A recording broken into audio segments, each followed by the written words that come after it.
From a young age, I knew my family was different. There was no father in our home. He had climbed higher, reaching for a better branch on the social tree. While my mother was still pregnant with me, he eagerly married the daughter of his superior, securing his future. My knowledge of him stopped there. I didn't know his name, his age, or even what he looked like. Just a phantom limb in our family structure. Everything changed when Grandma fell gravely ill. The doctors at First Hospital told us that Director Lin, the top surgeon for her condition, was booked solid for the next month. My boyfriend Ethan wanted to help pull some strings, maybe get her bumped up the list, but he was just a resident physician. He didn't have that kind of influence. As Grandma's condition worsened day by day, my Aunt Maya let something slip during a worried conversation. Maybe Vivian should try contacting her father? He might have connections at First Hospital, maybe get her a bed. That's how I learned the truth. My father lived in the same city as me, and he apparently held considerable sway at the very hospital we desperately needed to get into. Grandma immediately shut Aunt Maya down, her voice sharp despite her weakness. Don't talk nonsense. If it's my time, it's my time. I've lived long enough. Later, after closing the door to Grandma's room, I pressed Aunt Maya for his name. Julian Fong. So that was his name. My father was Julian Fong. A quick search online yielded numerous news articles, official photos, even his contact number listed on a government website. My hand trembled as I dialed. The phone connected. A man's voice, smooth and professional, answered. Hello? Who is this? It's Vivian Zhou, I managed, my nails digging into my palms so hard they nearly drew blood. Dad. We arranged to meet at a coffee shop near the city government building. Before the meeting, I devoured every piece of information I could find online. His wife, Linda Lee, was a vice president at First Hospital. His daughter, Felicia Fong, had just graduated from university. I even found Felicia's Weibo profile. It was a curated stream of blissful ignorance. Lavish meals, designer jewelry, exotic vacations, happy family photos. Every post a testament to a life cocooned in privilege and love. Did she know about me? Did she know she had a sister only 6 months older than her? Did she know that sister grew up being called cruel names, lost her mother shortly after birth, and was effectively an orphan despite having a living father? A shadow fell over my table. Julian Fong had arrived. He studied me for a moment, his expression unreadable. You look a lot like your mother, he finally said, his voice carefully neutral. I met his gaze, managing a small tight smile. Do I? It's hard to remember. She died so long ago, the memories are faded. His smile faltered, the polite facade cracking for an instant. The pleasantries ceased. These past years, he murmured, his voice low. I haven't done right by you both. You both. He said you both. So he had known about me, his daughter, all along. And he'd chosen silence, chosen absence. I fought to suppress the wave of bitterness and anger rising in my throat. You had your reasons, I said, keeping my voice steady. I understand.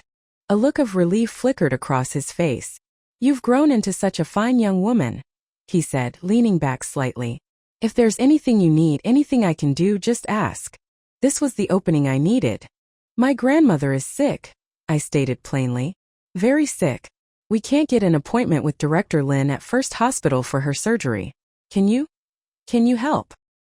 He was silent for a moment, drumming his fingers on the table. First Hospital is difficult, he finally said.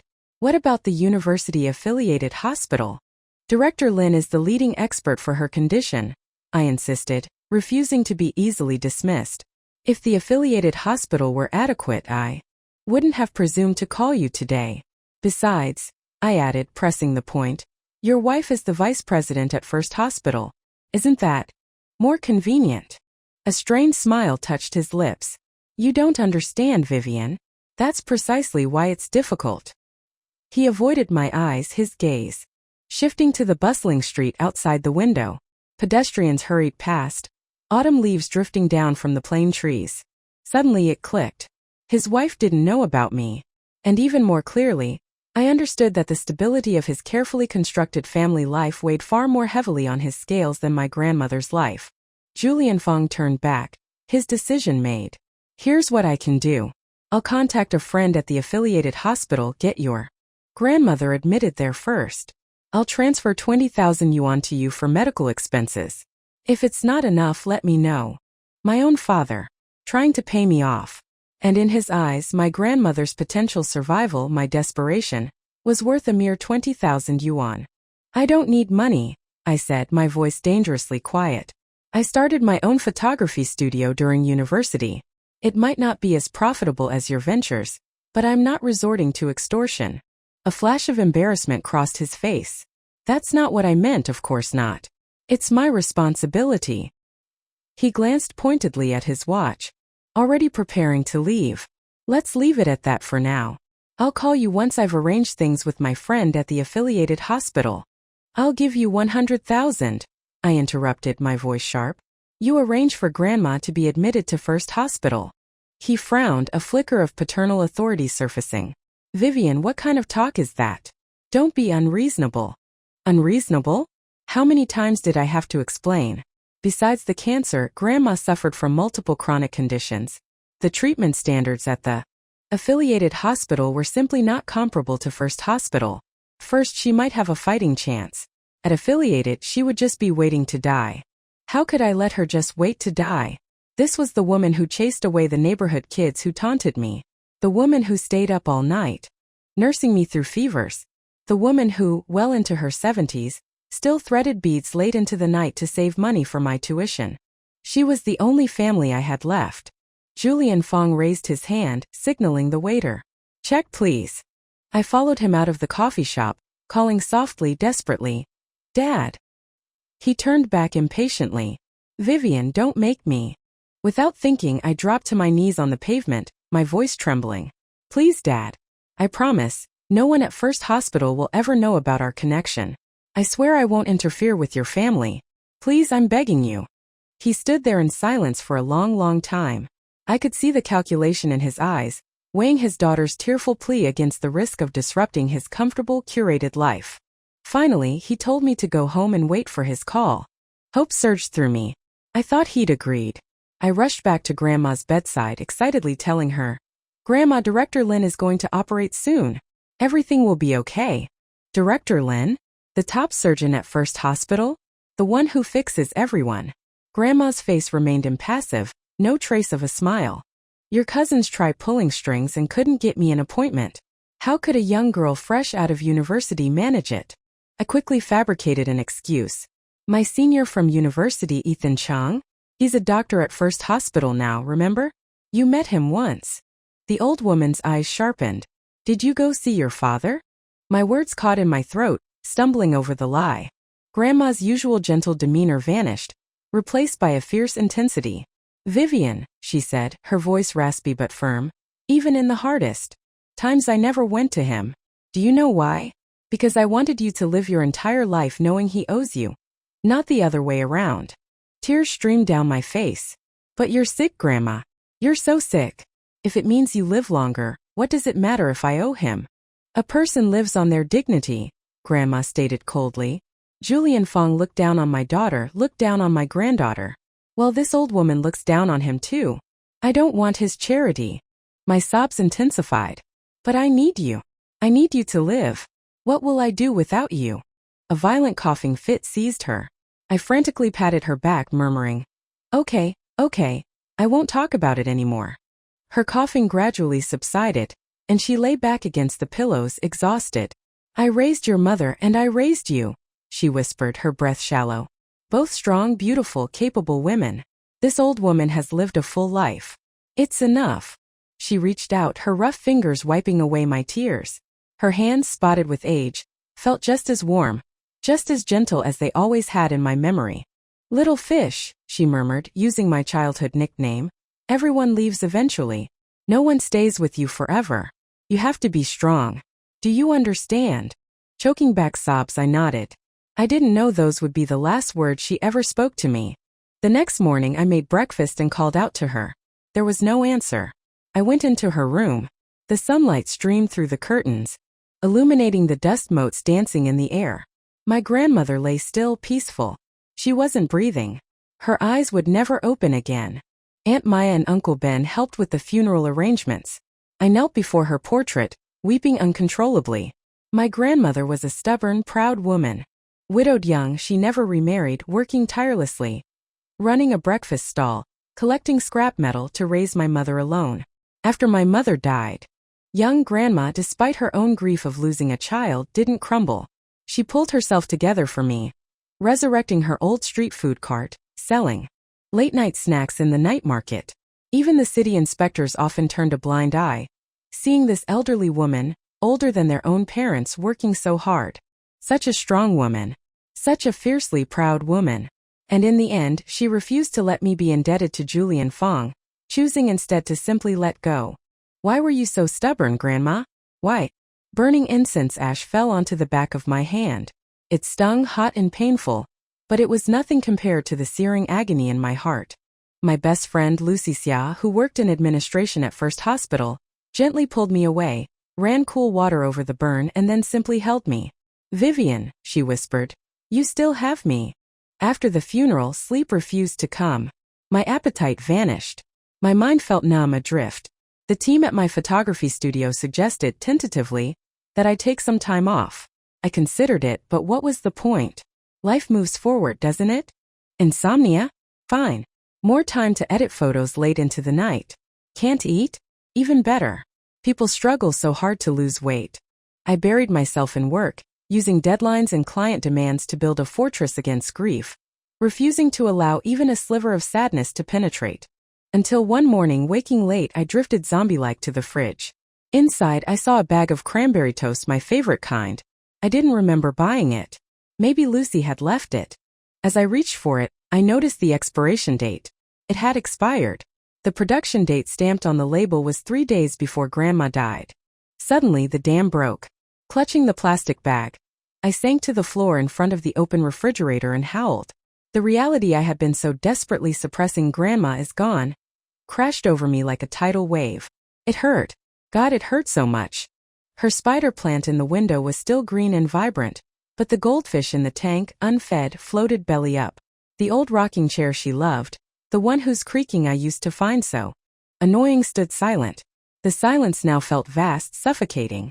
I always thought this small 2-bedroom apartment in the old building was cramped. Today alone it felt cavernously large. The property manager called, asking me to move my car. A heavy snow had started falling. They were worried about branches breaking and causing damage. Grabbing my keys and phone, I headed downstairs. I hadn't realized when the snow began, but a thick white blanket already covered the ground. A group of children were having a snowball fight, their laughter echoing, faces bright with joy. Watching them, a rare warmth touched my heart. My phone vibrated. An unfamiliar number.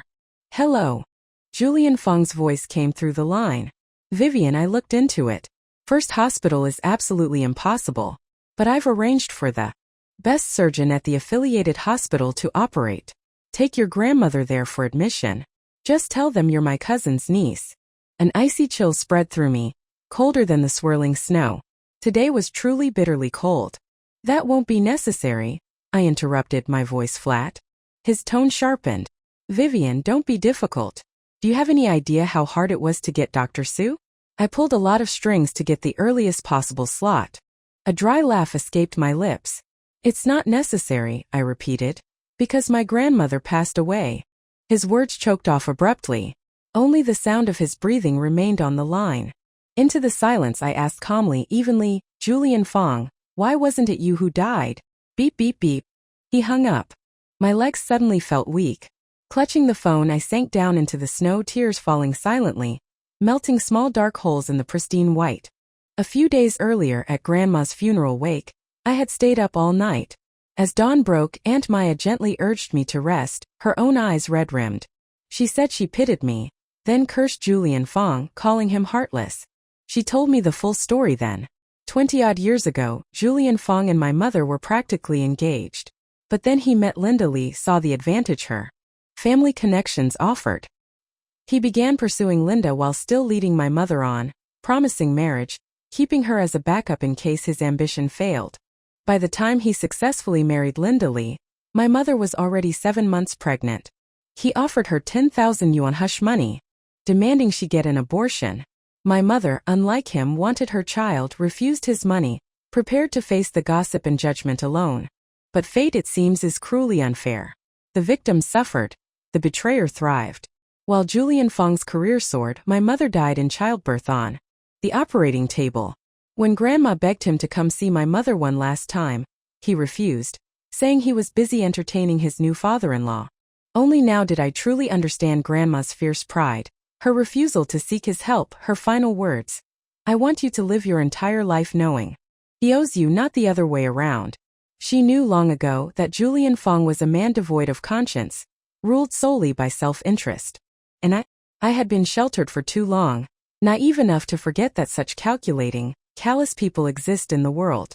But why? Why should he prosper while those he wronged suffered and died? My fists clenched, nails digging into my palms again. In that moment, a cold, hard resolve settled within me. I wanted more than just distance. I wanted retribution. Back in my apartment, I opened Weibo, navigating to Felicia Fong's profile. I scrolled through her posts one by one.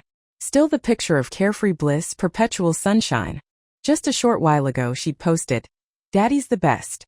He secretly bought me the bag I've been wanting." The date stamp on the post coincided with the day my grandmother died. The day I was desperately waiting for Julian Fong's call, clinging to false hope. While I waited, he was out buying his precious daughter a luxury handbag, having already decided to deny my request. My fingers tightened on my mouse, the urge to lash out almost overwhelming.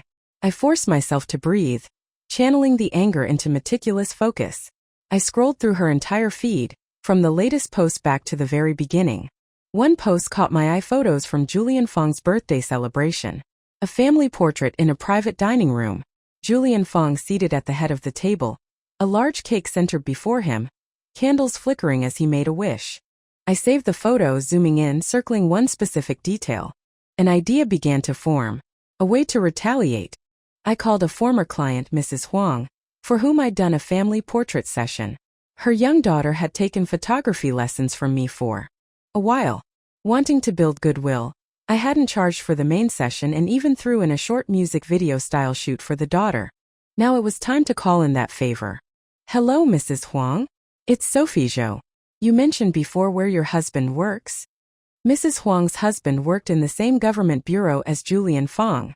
She confirmed that the bureau director had recently been promoted, leaving a vacancy. Several deputy directors, including her husband and Julian Fong, were now maneuvering intensely for the position. "Honestly, our old Huang probably doesn't stand a chance," she sighed. One of the other deputies, his father-in-law, just retired from the municipal party committee. And the current city leader? He owes his career to that father-in-law. I smiled faintly. But promotions still have to follow rules and regulations, right? No matter how powerful the connections. Of course, Mrs. Huang agreed. But the problem is, this other guy has the age, the seniority, a clean record. What grounds are there to challenge him? Not necessarily clean, I thought. Scrolling through Felicia's Weibo feed again, I focused on that birthday photo. The cake clearly displayed candles shaped into the number 44. That couldn't be right. Aunt Maya had told me Julian Fong was in the same high school class as my mother. When he first visited Grandma years ago, courting my mother, he'd explicitly stated he was a year older than her and promised to take good care of her. My mother would have been 47 this year. That meant Julian Fong should be 48. The simple logic was inescapable. If Felicia posted a photo with 44 candles publicly, she clearly believed her father was 44. Yet, based on his history with my mother, he should be 48. One of these ages had to be false. Which one? I returned to my old high school. The same one Julian Fong and my mother had attended. I sought out my former homeroom teacher. After some pleasantries, I explained my purpose. My grandmother passed away recently, I said, injecting sadness into my voice. Before she died, she told me my parents met here at this school. Teacher, would it be possible for me to look at their old student records in the archive? My teacher, aware I was an orphan, was sympathetic and immediately called the archive administrator, smoothing the way for me. Dusty files, blue-black ink on aging paper. There it was. Fong Jianya Julian Fong, male, Han ethnicity, born 1973. His ID number listed also corresponded to a 1973 birth year. How did Julian Fong, born in 1973, magically transform into someone born in 1977? I photographed the relevant page from his file. Then I sent a message to Mrs. Huang. Hypothetically, why might a civil servant want to falsify their age, making themselves younger? Her reply was swift. Lots of reasons. Maybe to qualify for certain job postings restricted to recent graduates. Or more commonly for promotions. There's often an unspoken age limit for certain positions. If you're past that age, you won't get promoted no matter how capable you are. I sat with my phone pondering. While government records are largely digitized now, that's a relatively recent development. 20-30 years ago, paper records were standard. And loopholes existed. Anecdotes of names being changed due to clerical errors weren't uncommon. How Julian Fong managed it didn't matter as much as the fact that he did. One thing was certain. Falsifying official records, especially for career advancement, was a serious disciplinary offense under party regulations. Depending on the severity, penalties ranged from official warnings to dismissal from positions, loss of party membership, and potentially even criminal charges. Exposing this during a critical promotion period, Julian Fong's ambitions would crumble. Using the pretext that my studio wanted to specialize in family portraits and needed portfolio samples, I offered Mrs. Huang's family a free photo session. She eagerly accepted. I deliberately stretched the shoot until 6 p.m. Feeling indebted, she insisted on treating me to dinner. Exactly as planned. Over dinner, I casually asked her husband, "Mr. Liu, isn't Julian Fong your colleague?" His brow furrowed almost imperceptibly. "Old Fong? Yes. You know him." The subtle shift in his expression and tone told me everything. He disliked Julian Fong. I smiled. "Yes, Mr. Fong was my uncle's classmate. My uncle mentioned something funny today. Said Mr. Fong seems to be getting younger the older he gets." Mr. Liu repeated thoughtfully, "Getting younger? What do you mean?" Leaning in slightly, I lowered my voice conspiratorially. "Well, he's the same age as my uncle. My uncle celebrated his 48th birthday this year. But Mr. Fong, apparently he celebrated his 44th. Wouldn't you say that's getting younger?" Understanding dawned instantly in Mr. Liu's eyes, followed by a flicker of excitement, quickly masked by a cough. "Sophie," he said gravely, "those are serious accusations. You need proof." I showed him the photos on my phone. Julian Fong's official school record page showing the 1973 birth year, and a class graduation photo clearly showing him alongside my mother. He zoomed in on the birth date and ID number on the record, nodding slowly. When he looked up at me again, his expression was markedly warmer. "Sophie, could you perhaps send those 2 images to Mrs. Huang?" I knew then he would take action. "Of course, Mr. Liu," I smiled, putting my phone away. Even after this, I felt restless. Relying solely on Mr. Liu felt insufficient, risky. I needed a backup plan, a guarantee that Julian Fong would face consequences, that his career would be unequivocally over. First, I researched the relevant laws. Defamation laws protect individuals from false statements damaging their reputation. Libel and slander carry penalties. However, crucially, truthful statements, even damaging ones, are generally protected. I called a university classmate who had become a lawyer, double-checking the specifics. He confirmed, as long as I stuck strictly to verifiable facts, I wouldn't be committing defamation or infringing on Julian Fong's reputation rights. "One more thing," he advised. "Don't organize a big protest or bring a crowd. That could get you charged with disturbing public order. But if it's just you acting alone, go for it." He chuckled, then asked curiously, "Who did you piss off so badly?" After hearing the whole story, his tone turned serious. "Vivian, don't worry. I've seen guys like him before. He won't dare sue you. He has too much to lose." Whether Julian Fong would dare or not was secondary. My actions needed to be legally sound. I visited Julian Fong's junior high school, repeating the process, obtaining photos of his records and graduation picture from that era as well. Next, I drafted a formal complaint letter, meticulously outlining the evidence of age falsification, citing relevant regulations. I had my lawyer friend review and refine the wording. I prepared 2 copies, one for the Municipal Commission for Discipline Inspection and another. I also printed dozens of simple flyers, large font, single sentence. Formal complaint. Julian Fong falsified official records, violated regulations. My lawyer friend offered one final piece of strategic advice. "Sophie, if you're going to do this, do it right. The provincial inspection team is scheduled to visit the city next week. Submit your complaint letters simultaneously to both the inspection team and the municipal commission. Hit them from both sides. I took his advice and waited patiently for the following week. Julian Fong remained oblivious to my machinations. He even contacted me again, adopting the persona of a concerned father figure, inquiring about my love life. His tone was initially gentle. "Vivian, you're at an age where you should be dating. Would you like me to introduce you to some suitable young men?" "No need," I replied calmly. "I have a boyfriend." He chuckled knowingly. "You mean Ethan Chung, right?" So he knew. He was calling about Ethan. Ethan, my boyfriend, the resident physician at First Hospital. Ethan had previously complained to me that the vice president, Linda Lee, I now knew, kept pushing her daughter, Felicia, towards him despite knowing he was in a relationship. Felt inappropriate, strange.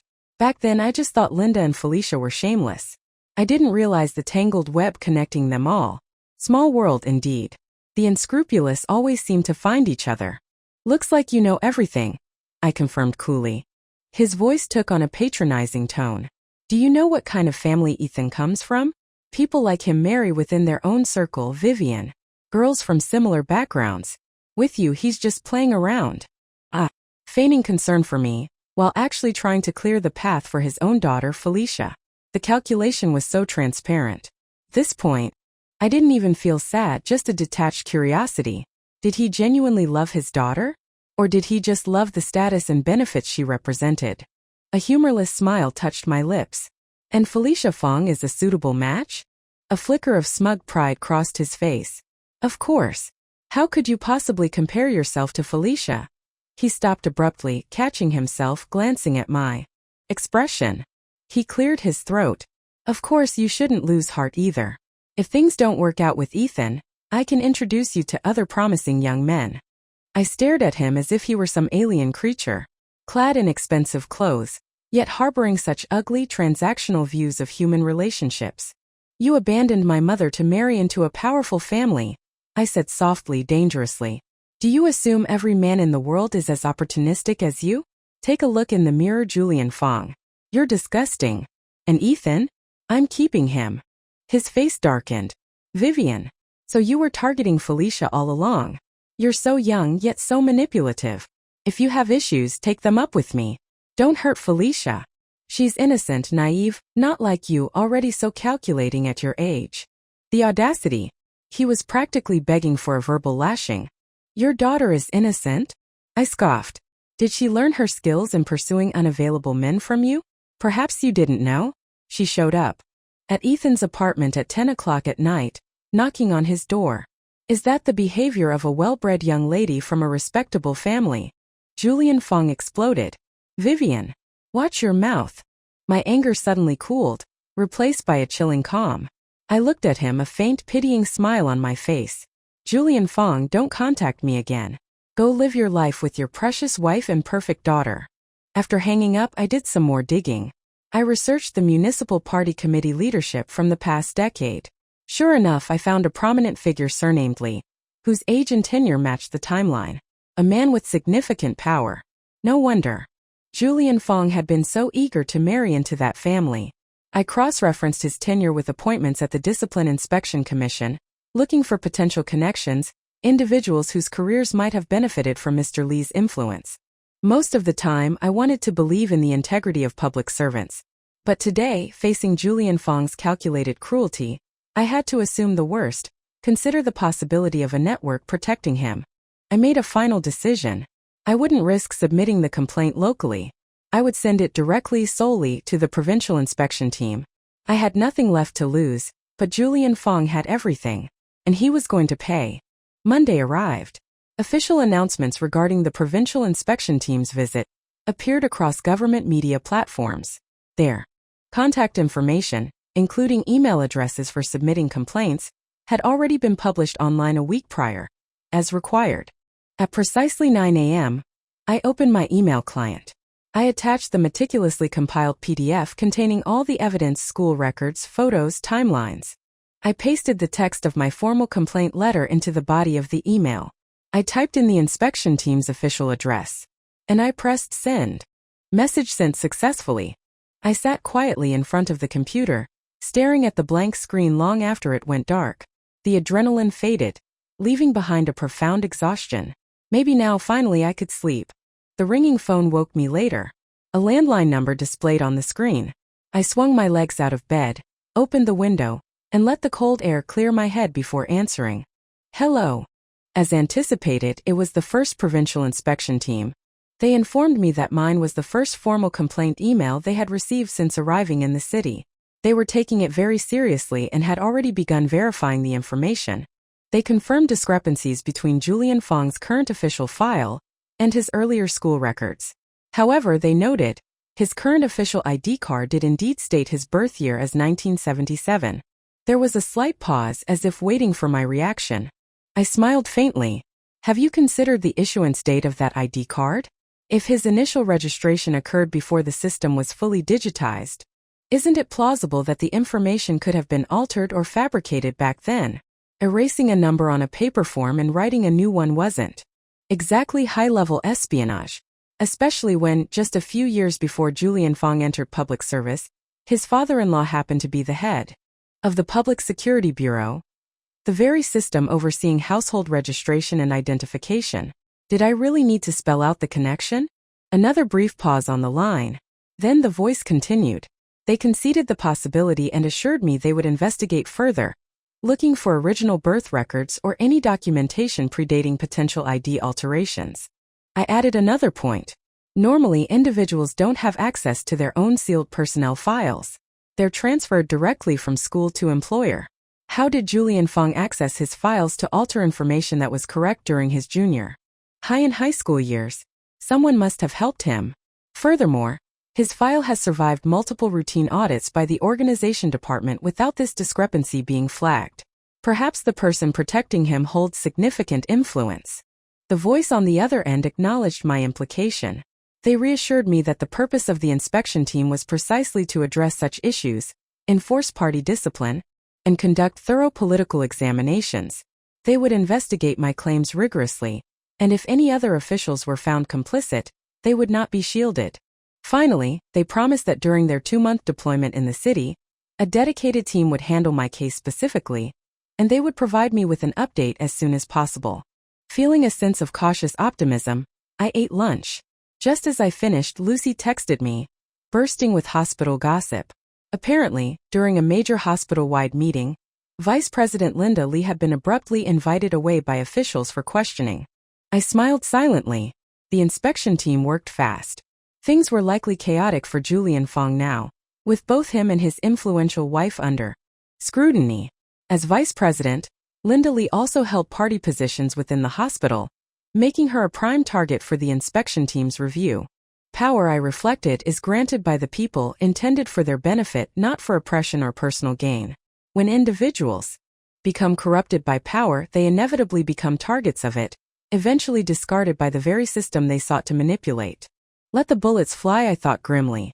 Let's see who else they hit. A message popped up in my studio's group chat from one of my assistants. Boss, First Hospital booked us for a team-building event photo shoot on Manhwa, a popular booking app. Are you going? Is Ethan's department having an event? Yes, definitely. I typed back cheerfully. I'll be the lead photographer today. After coordinating with the hospital admin contact, I learned the team-building event had been planned long in advance. While Linda Lee's sudden investigation had undoubtedly sent ripples of anxiety through the hospital's upper management, it hadn't significantly impacted the rank-and-file doctors and nurses, who were eagerly looking forward to their semi-annual outing. The hospital's own publicity staff were also participating, so the photography was fully outsourced. The event was in full swing, held at a large KTV venue, music pumping, laughter echoing. Suddenly, the door to the private room I was photographing burst open. Felicia Fong stood there, her face pale and drawn, eyes blazing with fury. She slammed the light switch, flooding the room with harsh fluorescent light. The cheerful music continued, but the chatter and laughter died instantly. Vivian Zhou, she spat, her voice trembling with rage. I finally found you. My phone vibrated. A text from my assistant. Boss, that girl just came asking for you, said she was your friend, so I told her which room. Something feels off, be careful. Simultaneously, a message from my old homeroom teacher. Vivian, Someone claiming to be Julian Fang's daughter came asking who accessed the school archives. She seemed very angry. Are you all right? I sent quick, reassuring replies to both. Looking up at Felicia, I offered a slow, deliberate smile. I have nothing to hide. I wasn't exactly difficult to find. Her anger flared. What did my father ever do to you, that you have to destroy him like this? If you hate me, come after me. Why drag innocent people into it? Her words sounded eerily familiar. Just last week, Julian Fang had used similar lines, urging me to leave Ethan alone. If you have issues, take them up with me. Don't hurt Felicia. Such a touching display of father-daughter devotion. Such noble self-sacrifice. It was almost enough to bring tears to my eyes. I let out a cold laugh. Who do you think you are? You're not important enough for me to hate. And your father is hardly innocent. Falsifying records, using deceit to gain position and benefits. He's quite skilled at manipulation. Didn't he teach you anything? Felicia lunged at me, arm raised high, ready to strike smack. But the blow never landed. Ethan stepped between us, catching her wrist, pushing her back firmly but without excessive force. If you have something to say, say it. Don't resort to violence, he stated coolly, his face grim. Someone discreetly turned off the background music. The large room, filled with over a dozen people, fell utterly silent. You could hear a pin drop. Felicia stared at Ethan, disbelief warring with hurt in her eyes. Tears welled up. Ethan, she choked out. You're doing this to me. For her? From the back of the crowd, Lucy's voice cut through the silence, pitched just loud enough for everyone to hear. Vivian is his girlfriend, Felicia. Who else would he defend? Honestly, get a grip. A few stifled chuckles rippled through the room before people quickly quieted themselves. Felicia bit her lip, trembling with fury and humiliation. She fumbled in her bag, pulled out her phone and held it up towards Ethan. You think she's so wonderful? Let me tell you the truth, Ethan. She only got together with you to spite me. She pressed play. Julian Fang's voice, followed by mine, filled the tense silence, snippets of our previous conversation, cleverly edited. Vivian, you're at an age where you should be dating. Would you like me to introduce you? No need, I have a boyfriend. You mean Ethan Chang? Are you with him just to get back at Felicia? Ethan? I'm keeping him. So vicious. Julian Fang had planned this contingency all along. He'd recorded our conversations, ready to twist my words, paint me as the villain. Any lingering hesitation I might have felt about the severity of my actions vanished. He deserved everything coming to him. Ethan fell silent. Everyone in the room fell silent. The curious, speculative gazes that had been fixed on Felicia now shifted towards me. Doubt, judgment, even pity directed towards Ethan. Felicia smirked triumphantly. See, Ethan? She was just using you from the start. There wasn't a shred of genuine feeling. Who? I interrupted calmly, my voice steady. Is the other person speaking in that recording? Felicia looked wary. What? Trying to change the subject now? Trying to deny it? I smiled faintly. You're afraid to say his name, aren't you? Because you know perfectly well that recording has been manipulated, edited, pieced together? Unfortunately for you, you picked the wrong person to try this with. My degree is in communications and media studies. Are you brave enough to give me the audio file? Let me analyze the sound waves, show everyone the edits. Felicia glared, trapped.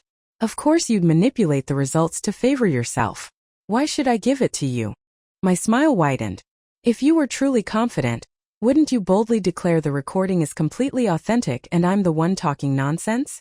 Realizing her logical flaw, her face flushed crimson, leaving her momentarily speechless. Since you're unwilling to identify my conversation partner, I continued smoothly. Allow me. She lunged again, trying to stop me from speaking. This time I needed no one's protection. My own hand shot out, fast and precise, connecting sharply with her cheek. That slap, I stated coldly, is owed to me by your family. She stared at me, stunned, clutching her face. I flexed my stinging hand, my expression calm.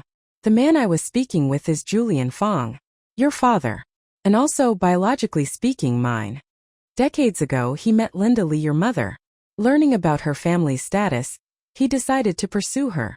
Nothing wrong with courtship itself. What was wrong was that while pursuing Linda, he continued promising marriage to my mother. Why?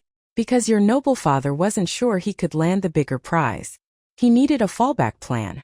By the time Julian Fong married Linda Lee, my mother was 7 months pregnant. He offered her 10,000 yuan to disappear, to have an abortion. When his career took off, my mother died in childbirth. My fists clenched as I stepped closer, backing her against the wall. In the mirrored panels of the KTV room, I caught a glimpse of my own face, distorted, furious. Felicia Fong, you ask me what grudge I have against your father? The grudge of a human life. How can you possibly repay that? She shrank against the wall, her legs visibly trembling. This sheltered flower, wilting under the first real storm. You're crazy, Vivian.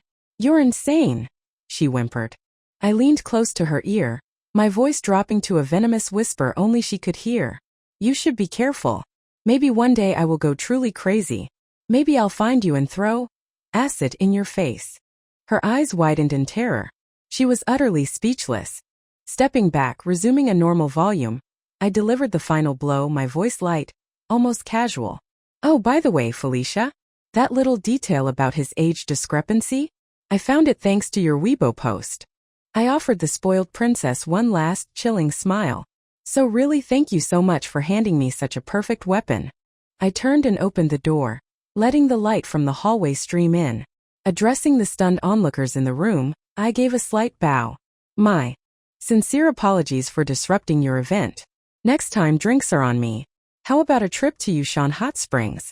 My treat by way of apology. Someone, perhaps the admin contact, quickly tried to smooth things over.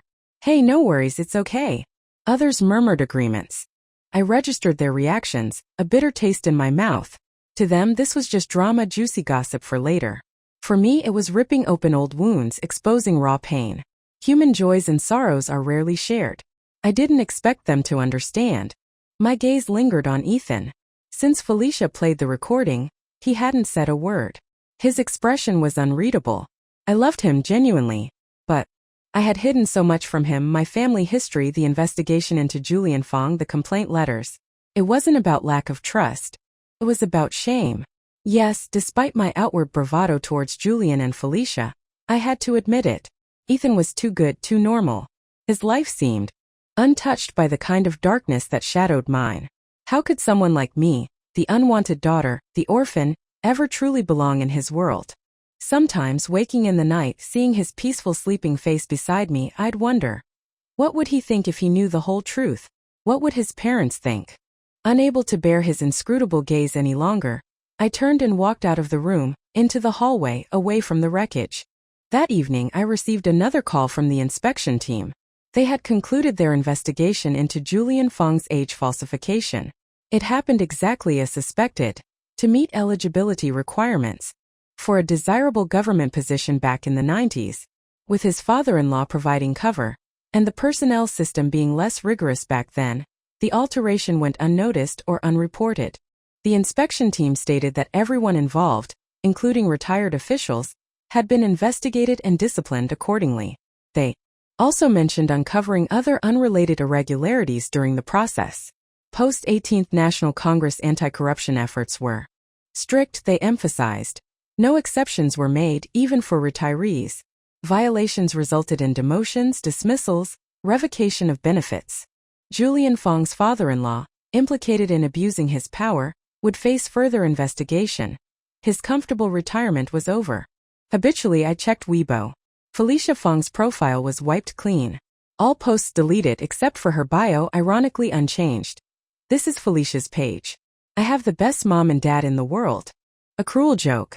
Mrs. Huang invited me for coffee, her face beaming with unconcealed delight. Oh, Sophie, you have no idea how much you've helped our family, she gushed, smart enough to express gratitude. Without explicitly mentioning the details, she showed me her phone. An official announcement from the Bureau's public account. Personnel change. Mr. Liu appointed as the new Bureau Director. In their small power struggle, Mr. Liu had emerged victorious. I stirred my coffee, keeping my expression neutral. That has nothing to do with me, Mrs. Huang. Mr. Liu is clearly capable and upright.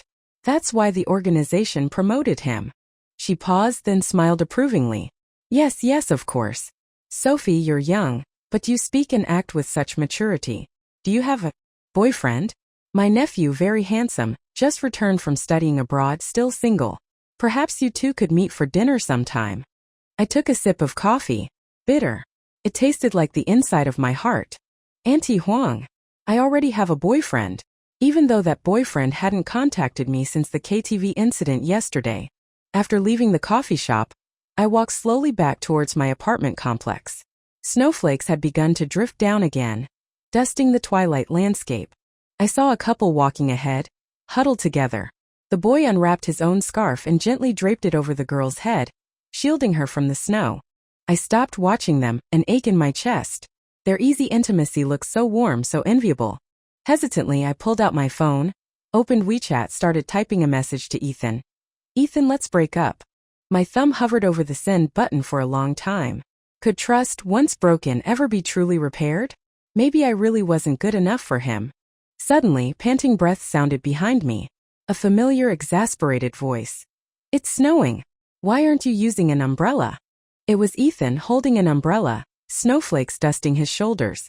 I didn't know what to say. I forgot it. If I hadn't come looking for you to make hot pot, he scolded gently. Were you planning to just stand here and get soaked? I noticed then he was carrying a large grocery bag. My confusion must have shown on my face. You didn't come to break up with me? Ethan frowned. What are you talking about? Why on earth would I break up with you? But you were clearly upset at the KTV yesterday. He had the grace to look slightly embarrassed, coughing awkwardly before pulling me under the umbrella, his arm warm around my shoulders. Okay, yes, I was upset, he admitted. But mostly at myself.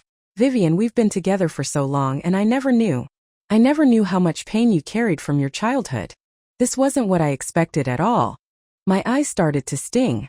But this clueless man was still earnestly critiquing himself. I felt like such a useless boyfriend. I didn't know how to comfort you. You're always so strong, I figured. You wouldn't want pity. So I asked my parents for advice. They said comfort isn't always about words. Sometimes it's about actions. About being there, consistently, reliably from now on. Ethan offered a slightly goofy, earnest smile. Sweetheart, he said softly. From now on, I'll be your father, I'll be your mother. You might not have had a happy childhood, but I promise you, you will have a beautiful future. The snow continued to fall, soft white flakes against the darkening sky. After that day, Julian Fong truly vanished from my life. No more calls, no more attempts at contact. It was as if he'd ceased to exist. Aunt Maya, when we talked about the past later, kept repeating how proud Grandma was. How relatives urged Grandma to demand compensation from Julian Fong after my mother died. But Grandma staunchly refused. Taking his money, she argued, would let him feel the debt was settled. She might be poor, but she would never put a price on her daughter's life. I took Ethan to visit my mother's and grandmother's graves. We lit incense, burned paper money. I spoke softly to my mother's headstone. I'm sorry, Mom. I know I found out too late. Maybe my revenge wasn't harsh enough. But I don't think you would have wanted me to destroy my own life hating that man, right? I took my revenge. But that chapter was closed. It was time to live my own life. As Grandma said, living well, finding your own happiness. That's the best revenge against those who wronged you. The ashes drifted slowly towards the sky. I felt somehow that Mom and Grandma heard me. They understood. The end.